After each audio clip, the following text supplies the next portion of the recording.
Táiseach nach cynnig sin ri fér a héad a bhí an sás an crúlach fad imimeach bliana inise agus gléirí rí chluinntinn a léimheh na néachcin BBC Radio na Gaelf Teàrlach Quinnell. Bhilteoirt a Teàrlach go SpeakGaelic, ní sé hair do gachaí dhéanamh ar a Gaeltach ach bunne tú bhthús de cheannaidís hasain. An íon sé bicin maon cimar a hánaú chun na Gaelic.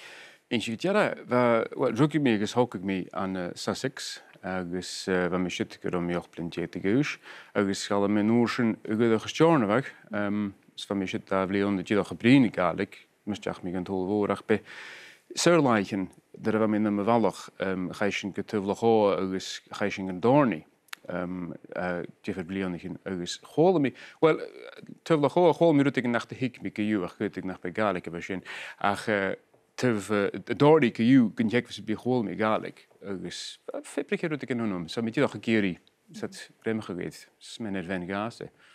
Agus díomh díanamh at sa bhah farach an leas.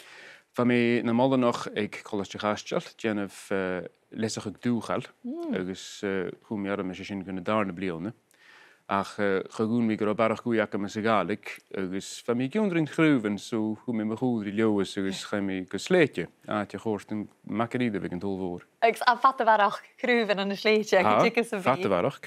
Agus crí sé bheith colach a bhí na dolanach ag an tóilmhór. A céad a dáistris sé privilege me bheitthe van. A mes grúnflividigin ach bheith áte bria a bhans fa mé déanarút gur graag mar chrí a mes gúne bheith láin crach agus be siad a bhúige a mes múneach bheith tíad chu má a bhí as a bhubal a bheith siad na bheith siad a chéalaí a dals fealagá ag dúne ach fan háte tíad éireach gal héin agus charom í itiad géirí an háte ágal. Agus dína cáram na thuadú étar a bhí an leas agus sin an scíanach gus Gaelic a bhríon. Thuad mé go leor, láthag mé go leor a gine bheith deánach bríon. Charó thula duine deánach na becheastar nach roiid córstal stoch a bríon go gine bheith giúnsachuig. Ag go náma bheith sin, chaine lisa me náma sin a haúis an tuileach. A chuad mé go leor a gine bheith deánach Gaelic a bhríon dúm agus táis fat a Gaelic acu misteach mí an tóil. Agus I bharach géad is ag bhí giúnsach in na Gaelic an an slíte, an an nárinneach céin haringniu gan na scíide. Bé an tegus bí bheith tíad a chu báoch agus na cruúhann mar bh mé thocaigh mí an ceile agus bheit stillim leas, stillim crunna tíad leas ach bheit rud beag colach bhí is thuneach go Gaelic agus Char mí bulach córstal agus mé brín í leosí sa fudach feiscud cruúhann sa cáil catal go ddíic na cruúhann na nuair ach liúmsa ha mé fadach cin go bhfuil na cruúhann díadach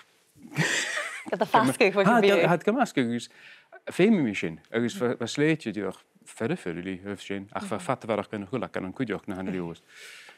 Agus ha is cuideach go bhfuil cánain ile Ake, dan ní sé géin bic min sin? Hanna thuir, ha mé ní bh filinta sa Gaeilge agus ní mí chúis a gearmaltis gen nach brímí trícéid. Ha táis de gungari seacham agus fachgil hása bhásanna dífar cháin. He córstig dum, tíadach incinach hannim bí ainiuasach de rih. Well, tápla a Teàrlach agus tílí sin thucad an cearsta san an tuileach cóirí.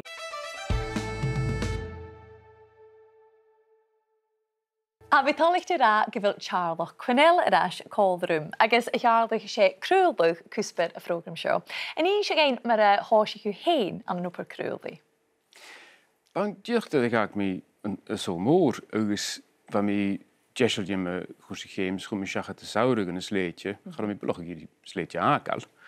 Agus chumisteach son opir ag go BBC agus thuad mí agus seach blin dí go lé bhirst a mí hás dám.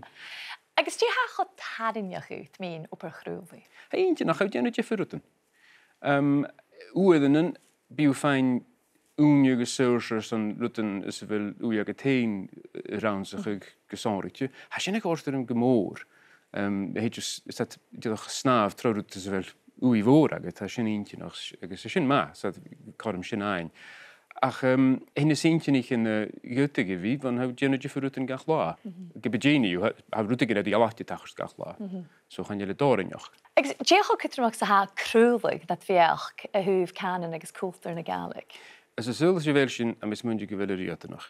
He torst duine cólach, he torst charm te gyne nach bibrin y Gaelic stoch fer y fel gelaihel y Gaelic y chluinntinn. Gydera ffydiad dy fi edrych radio, gydioch, mae hogrysad. Agos he cwml y chanan an yn intyn gyne for nach biad gabrin trich. He sy'n gymama cwdrymach syl I mi.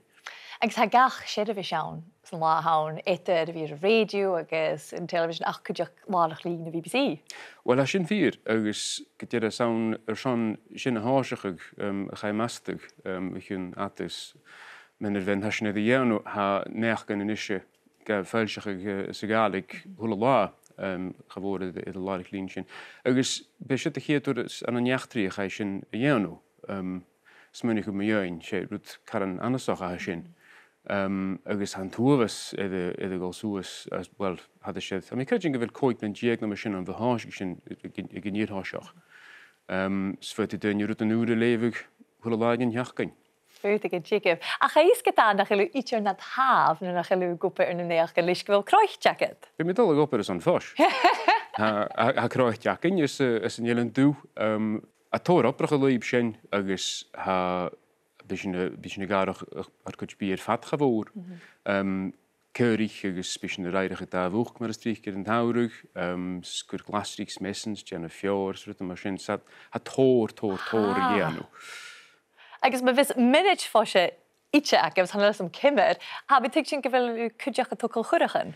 Bi agos sydd crac na gwsio sydd fi ffain na hwnnw dy hon. Wyd yn byd achorst. Na cyrich yn sydd bad ich yn begyd yn gen le slachten agos canavas agos chawr nôl creichgyn ba.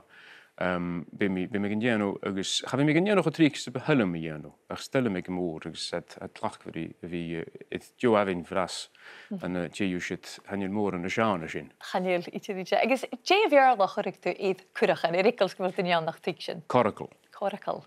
Agus mi erig I hiarlich, mae'r a ha jeilig ag di fachlin as aperstyn y hwla la, je an SpeakGaelic I Charlotte agus Curson. Rwyd fes mi gen uwasach trich agus aperst y hwyd mi fo chwyd I gyda cataf y rig yn llawns ma hon am stiwdig. Stel sy'n gymwr. Tiki sy'n ywle biach na aperstyn? Tiki. Wel, mil y tain gwyt y hiarlich apod gyda tlach gyfawn brin rwyd mynd o'r chrwyddi ac gydioch mi ein dalia chwn na Gaelic.